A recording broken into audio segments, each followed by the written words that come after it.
রাজস্ব বাজেটের যে অবস্থা, অর্থাৎ এটা বলা চলে যে আগামী যদি রাজস্ব বাজেটের উপর ভর করে আমরা বেতন দিতে যাই তাহলে বেতন দিতে পারবো না, বেতনের টাকা নাই। তারা এমনভাবে সব শূন্য করে দিয়ে গেছে। তিনি আমাদেরকে একটা সময়সীমা বেঁধে দিয়েছিলেন যে 1 সপ্তাহের মধ্যে আমাদের একটা প্ল্যান ওনার সামনে উপস্থাপন করতে হবে, যে আমরা ইমিডিয়েটলি কী কী করতে চাই, আবার দীর্ঘ সময় কী কী দরকার। সেই বিষয় নিয়েই আমরা তার সাথে দীর্ঘক্ষণ আলোচনা হয়েছে। আমরা মাননীয় প্রধানমন্ত্রীকে ধন্যবাদ জানাই যে ঢাকা মহানগরী, দক্ষিণ, উত্তর এবং গাজীপুরকে তিনি সময় দিয়েছেন। এখানে উত্তরের প্রশাসক সাহেব আছেন, গাজীপুরও আছেন। আমরা হ্যাপি ওনার সময় দেওয়ার কারণে, এবং আমরা বিভিন্ন সমস্যাগুলো বলেছি ওনার কাছে। দীর্ঘ 17 বছরে মানে কর্পোরেশনগুলোর যে অবস্থা করা হয়েছে সেটা দেখেন। যেমন আমারটা আমি বলি, উত্তরেটা মিল্টন সাহেব বলবে। 94% চিনিযুক্ত অরেঞ্জ ড্রিঙ্কস না, নিন জিরো ক্যাল অরেঞ্জ ড্রিঙ্ক পাউডার। আমাদের রাজস্ব বাজেটের যে অবস্থা, অর্থাৎ এটা বলা চলে যে আগামী যদি রাজস্ব বাজেটের উপর ভর করে আমরা বেতন দিতে যাই তাহলে বেতন দিতে পারবো না, বেতনের টাকা নাই। তারা এমনভাবে সব শূন্য করে দিয়ে গেছে। এবং তারপরে আরও যেটা করেছে যে তারা প্রায় 1400 কোটি টাকার অ্যাডভান্স তারা অলরেডি ওয়ার্ক অর্ডার পর্যন্ত দিয়ে গেছে। সেই টাকাটা কোত্থেকে আসবে সেটা তারা চিন্তা করে।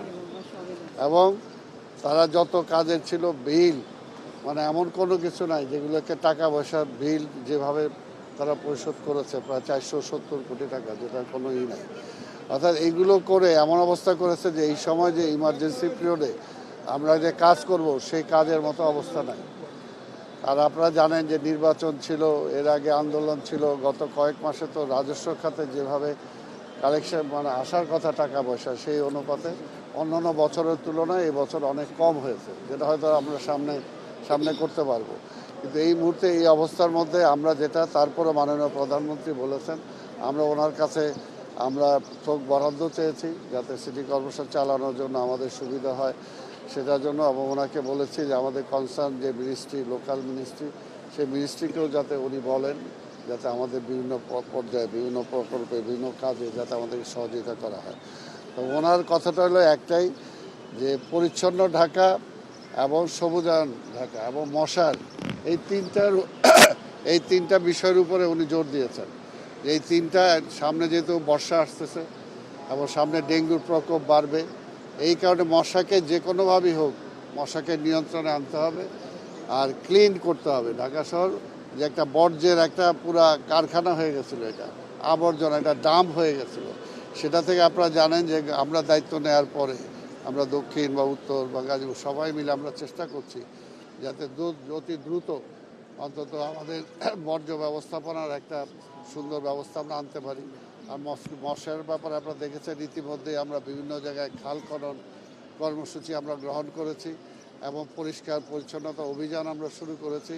এবং আমি ঢাকা শহর দক্ষিণে 1 মাসের জন্য একটা ক্র্যাশ প্রোগ্রাম আমরা দিয়েছি, যেটা মশক নিধন এবং পরিষ্কার পরিচ্ছন্নতা, কারণ দুইটাই রিলেটেড, এই দুইটা আমরা দিয়েছি। আর যেহেতু রাস্তাগুলো বললাম প্রায় রাস্তায় ভাঙা, আপনারা নিজেরাই দেখেন। কিন্তু ওই যে আমি তো ফান্ডের অবস্থা বললাম, যে এই অবস্থায় আমি কোন টাকা দিয়ে কি কাজ করাবো, এই হলো অবস্থা। এই জন্য আমি জনগণকেও ধৈর্য ধারণ করতে বলবো। এবং যে সমস্ত টেন্ডার ওয়ার্ক অর্ডার তারা দিয়েছে আমি বলেছি যেগুলো আমাদের ইমার্জেন্সি দরকার, ইমিডিয়েট দরকার, সেগুলো আমি দেখে তারপরে সেগুলোর ব্যবস্থা নেব। এর আগে ঢালাওভাবে তারা যে সমস্ত ওয়ার্ক অর্ডার দিয়েছে সেটার ভিত্তিতে কাজ করলে সিটি কর্পোরেশন কলাপস করবে, সেটার মধ্যে কোনোভাবে সেটা করা যাবে না।